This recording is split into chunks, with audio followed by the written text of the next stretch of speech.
खुलुमबाय बेयो बड'लेण्ड इंखं टेलिभिजन दिनै 26 नभेम्बर 2022 शनिबारखालि सानसेनि बरादखौ नोंथांमोननि खाथियाव लाबोदों आं सदानन्द दैमारिया।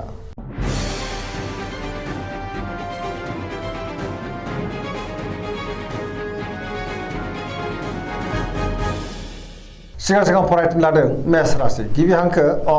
ल दिनैनि साना जोबोर मोजां जेरावबो जाफुंसारगोन सुरखौ दिनै गोरलैयैनो फेजेननो हागोन बहाबा दावबायहैनो एबा हान्थिनो खाबुबो मोननो हागौ आरो मोजाङैनो हान्थिनोबो हागोन मावनो लानाय खामानिखौ थि समावनो आरो गोरलैयैनो मावफुंनोबो हागोन गोसोखौ दिनै जोबोर गोजोननाय मोनगोन देहाया दिनै मोजाङै थागोन बहानिफ्रायबा मोजां खौरांबो फैनो हागौ रांखावरियाव जोबोर मोजां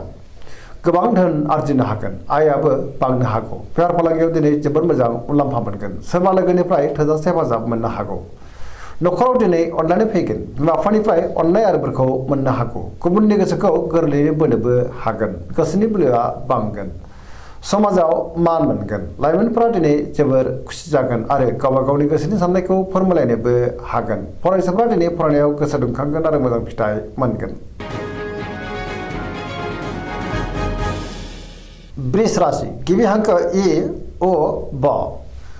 दिनैनि साना जोबोर मोजां गोसोखौ दिनै जोबोर गोजोननाय मोनगोन गोसोनि बोलोआ बांगोन गावनि गोसोनि साननायखौ गुबुननो फोरमायनोबो हागोन मावनो लानाय खामानिखौ थि समावनो आरो गोरलैयैनो मावफुंनोबो हागोन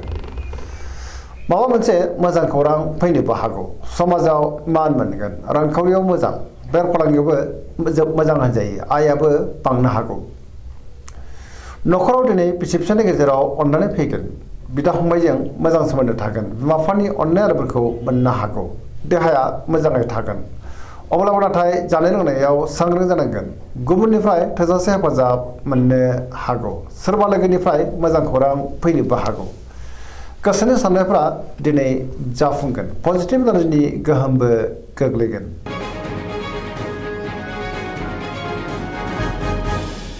मिथुन राशि गिबि हांखो क स दिनैनि साना बारा मोजां नङा नेगेटिभ एनार्जिनि गोहोम गोग्लैनोबो हागौ मोनफ्रोमबो बिथिङावनो सांग्रां जानांगोन गियाननिबो आंखाल जानो हागौ गोसोखौ दिनै जोबोर गुलाय गुजाय मोनगोन गोसोआ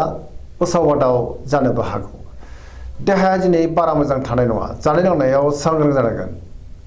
रांखावरियाव मोजां अब्लाबो नाथाय खरसायाबो बांगोन बेफार फालांगियावबो मोजां होनजायो नखराव अननानै फैगोन समाजाव मान मोनगोन गोसोनि बोलोआ लोरबां जानो हागौ मावनो लानाय खामानिखौ मावफुंनो हागोन अब्लाबो नाथाय गोब्राबै मावनांगोन सोरबा लोगोनिफ्राय अनसायनाय मोननो हागौ सोरजोंबा रायखोमा जानोबो हागौ गुबुनजों मोजां सोमोन्दो लाखिनो गोब्राब जागोन नेगेटिभ एनार्जिनि गोहोम गोग्लैगोन।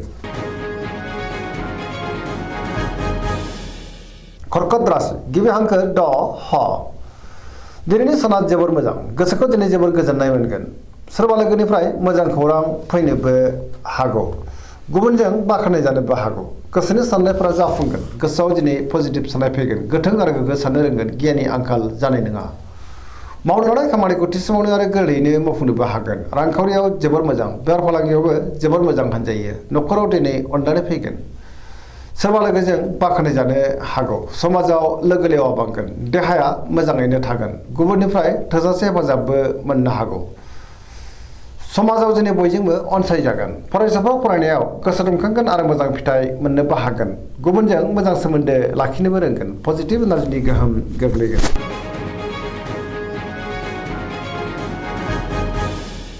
सिंह राशि गिबि हांखो म ट दिनैनि साना जोबोर मोजां गोसोआव पजिटिभ साननाय फैगोन गोथों आरो गोग्गो साननो रोंगोन गियाननि आंखाल जानाय नङा मावनो लानाय खामानिखौ थि समावनो आरो गोरलैयैनो मावफुंनोबो हागोन सोरबा लोगोनिफ्राय हेफाजाब मोननो हागौ समाजाव लोगो लेवा बांगोन बहाबा थाङोब्ला दिनै जोबोर मोजां आरो मोजाङैनो हान्थिनोबो हागोन रांखावरियाव मोजां अब्लाबो नाथाय खरसायाबो बांनो हागौ बेफार फालांगियाव मोजां होनजायो आयाबो बांगोन गोसोनि साननायखौ गुबुननो फोरमायनोबो हागोन सोरबा लोगोनिफ्राय मोजां खौरां फैनोबो हागौ नखराव अननानै फैगोन समाजाव मान मोनगोन गुबुननि गोसोखौ गोरलैयैनो बोनोबो हागोन देहाया दिनै मोजाङैनो थागोन गुबुननि थाखाय मोजां खामानि मावनानै सोरजोंबा बाख्नाय जानो हागौ गोसोआ दिनै जोबोर रमान्टिकबो जागोन आरो लाइमोनफोरा गावबा गावनि गोसोनि साननायखौ फोरमायलायनो हागोन। कन्या राशि गिबि हांखो प ट दिनैनि साना जोबोर मोजां बयजोंबो मोजां सोमोन्दो लाखिनो रोंगोन गोसोआव गोग्गो आरो गोथों साननाय फैगोन पजिटिभ साननो रोंगोन गियाननि आंखाल जानाय नङा रांखावरियाव मोजां अब्लाबो नाथाय खरसायाबो बांनो हागौ बेफार फालांगियाव मोजां होनजायो देहाया दिनै मोजाङैनो थागोन गोबां मुंदांखा सुबुंजों दिनै लोगो मोनज्लायनोबो हागौ न'खराव अनलायनाय फैगोन बिदा फंबायजों मोजां सोमोन्दो थागोन गोबां खामानियाव दिनै मुखुबबो थानांनो हागौ सोरजोंबा बाख्नाय जानानै गोसोआ दिनै जोबोर गोजोनगोन पजिटिभ एनार्जिनि गोहोम गोग्लैगोन लाइमोनफ्रा जोबोर रमान्टिक जागोन आरो गावबा गावनि गोसोनि साननायखौ फोरमायलायनोबो हागोन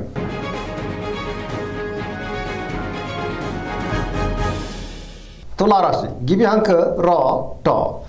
दिनैनि साना जोबोर मोजां गोबां रोखोमनि जेंनाफोरखौ दिनै गोरलैयैनो सुस्रांनो हागोन गोग्गो गियाननि आंखाल जानाय नङा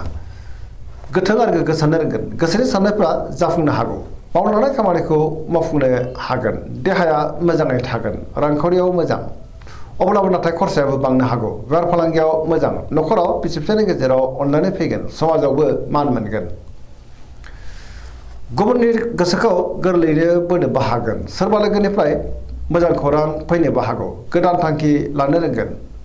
सेंग्रा सिख्लाफ्रा जोबोर रमान्टिक जागोन आरो गावबा गावनि गोसोनि साननायखौ फोरमायलायनोबो हागोन पजिटिभ एनार्जिनि गोहोमबो गोग्लैनो हागौ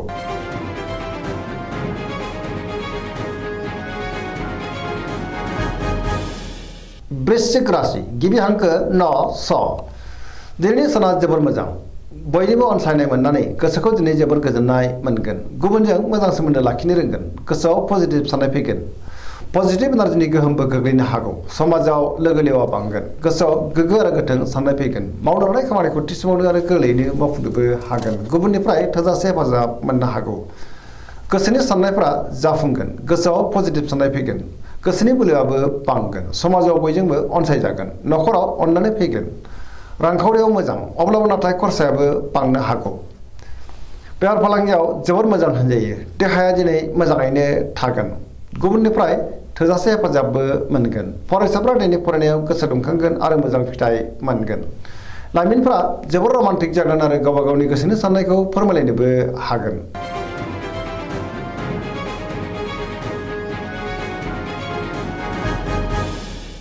धनु राशि गिबि हांखो ध फ भ दिनैनि साना बारा मोजां नङा गोसोआव गोनो गोथो साननाय फैगोन गोसोनि बोलोआ लोरबां जानोबो हागौ सुथुरनि बिबाङा बांनो हागौ मावनो लानाय खामानिखौ थि समावनो आरो गोरलैयैनो मावफुंनो गोब्राब जागोन माबा नङा माबा मोनसे गोरोन्थि जालांनो हागौ आरो सोरनिबा हेंथाबो फैनो हागौ गोसोनि साननायफ्रा देबार नांगोन रांखावरियाव मोजां अब्लाबो नाथाय खरसायाबो बांगोन बेफार फालांगियाव मोजां होनजायो समाजाव मान मोनगोन बहाबा थाङोब्ला दिनै लामा सामायाव सांग्रां जानांगोन देहाया मोजाङैनो थानाय नङा जानाय लोंनायाव सांग्रां जानाया गाहाम न'खराव दिनै अनलायनाय फैगोन सोरबा लोगोनिफ्राय गाज्रि खौरांबो मोननो हागौ लाइमोनफोरनि गोसोआ दिनै जोबोर आला खाला जागोन नेगेटिभ एनार्जिनि गोहोम गोग्लैनोबो हागौ सांग्रां जानाया गाहाम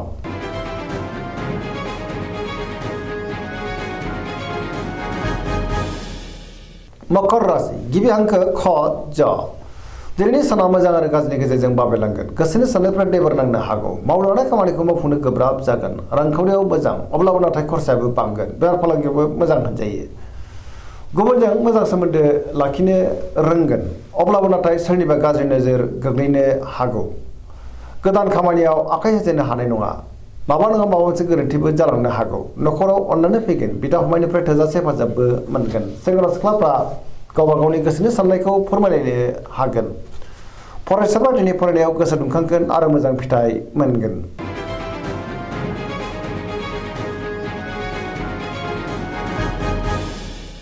कुम्भ राशि गिबि हांखो ग स दिनैनि साना मोजां आरो गाज्रि गेजेरजों बाबेलांगोन गोसोआव गोनो गोथो साननाय फैनो हागौ गोसोखौ दिनै जोबोर सुखुवा बुखुवा मोनगोन मावनो लानाय खामानिखौ मावफुंनो हागोन अब्लाबो नाथाय माबा नङा माबा मोनसे गोरोन्थिबो जालांनो हागौ सोरबा लोगोनिफ्राय गाज्रि खौरांबो फैनो हागौ समाजाव मान मोनगोन गोबां मुंदांखा सुबुंजों दिनै लोगो मोनज्लायनोबो हागौ रांखावरियाव बारा मोजां नङा नाङा फाङा खरसाया बांनो हागौ देहाया मोजाङै थागोन अब्लाबो नाथाय जानाय लोंनायाव सांग्रां जानांगोन न'खराव अननानै फैगोन गुबुननिफ्राय थोजासे हेफाजाबबो मोननो हागौ बिमा बिफानि अननाय आरिफोरखौ मोनगोन बहाबा दावबायनो एबा हान्थिनो खाबुबो मोननो हागौ अब्लाबो नाथाय नेगेटिभ एनार्जिनि गोहोमबो गोग्लैनो हागौ सांग्रां जानाया गाहाम।